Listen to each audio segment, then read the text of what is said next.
Hey guys, welcome to Car Audio Fabrication, the show where together we learn how to master car audio and how to design, build, and install your dream car audio system. And right now, I'm working on building this custom subwoofer enclosure, but there's a problem. So I've designed this custom faceplate that gives it a custom look. It's gonna look really nice, but right now, we don't have any way to hold this in position other than the fact that it's just sitting in there. So how can we make sure that this doesn't do that and holds in position? We're going to use magnets, and that's coming up.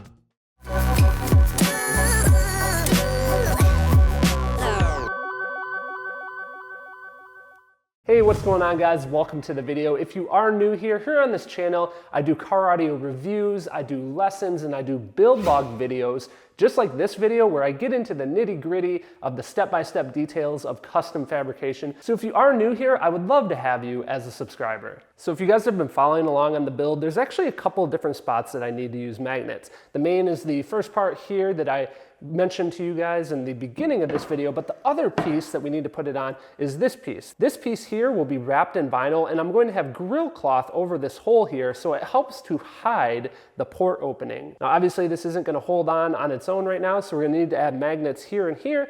We're also going to have to add them to the front of the box. Now my plan right now is to use these 1.5 inch neodymium magnets. These guys are super strong. They actually have a pull strength of 26 pounds per magnet. So these will actually really hold whatever I need them to hold onto the box. I want to have, I think, 3 sets on this particular piece right here. So probably one down here, one I think right here, and one down in this corner. But I'm hoping that by locating this main piece with the magnets, I'm hoping that once I wrap everything with vinyl and I put that piece on using the magnets, I'm hoping that it will actually hold this outer piece in position as well. But if it won't, maybe in a future video or maybe offline, I'll just have to add some additional smaller magnets to this ring. Now I have to tell you guys, I can't recommend these magnets enough. These are a special grade of neodymium that is super strong,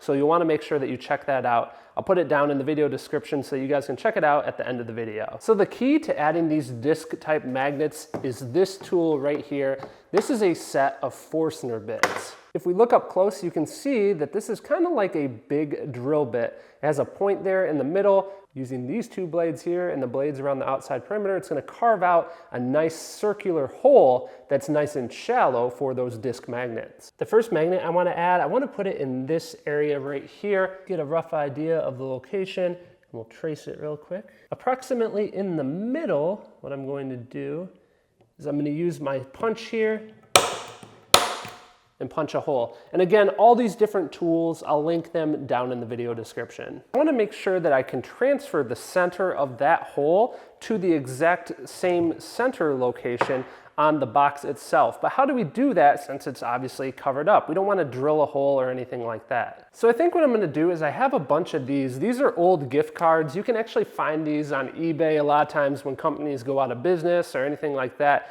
They'll put them up for sale. They're actually super cheap. I use them as Bondo spreaders, but it just so happens that 2 of them are about 1/16 of an inch. And if you guys have watched some of my previous videos, you know that when I gapped between these 2 pieces for the 2 layers of vinyl, my gap is exactly 1/16 of an inch. So what I'm going to do is I'm going to use these to make sure that this piece, once I put it in, I want to make sure that it's actually perfectly centered within the gap. I'm going to use a paint marker, and I'm going to take this off, I'm going to flip it over, and I'm actually going to put a little paint dot on the center mark. And while it's still wet, I'm going to press it back into position using these cards to center it up, and I'm going to hope that it transfers a small paint dot to this surface underneath here so I can mark the center location for the magnet.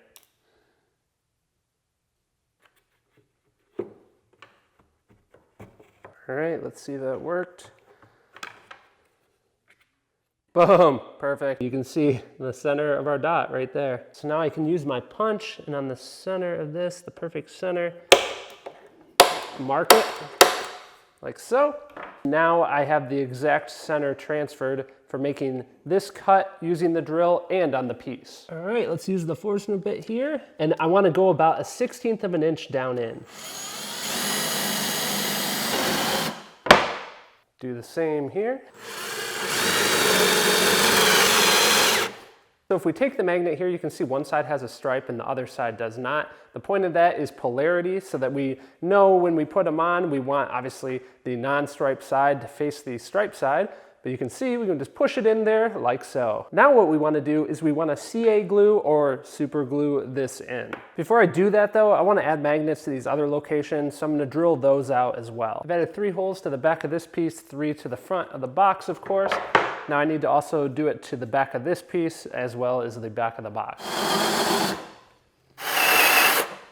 So of course, once again, we're going to pay attention to polarity. I'm going to add a bunch of CA glue. I'm using gel CA glue here. Stick this into place, making sure we don't get any on our fingers. And then I will hit it with the activator.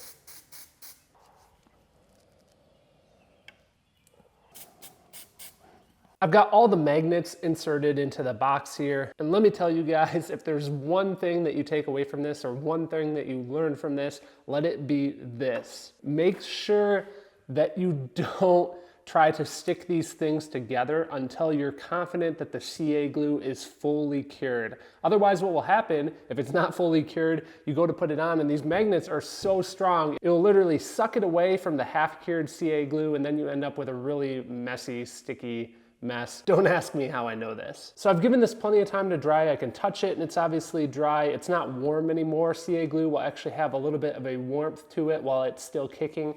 So we should be good to go. Let's stick this in place. I'm going to show you what's cool about this. I'm going to intentionally misalign it, and once the magnets do actually catch, you can see it aligns itself perfectly. I'm not even going to touch it. Let's put this on. Good to go. Also got the magnet here for our port cover piece. There we have it. Woo!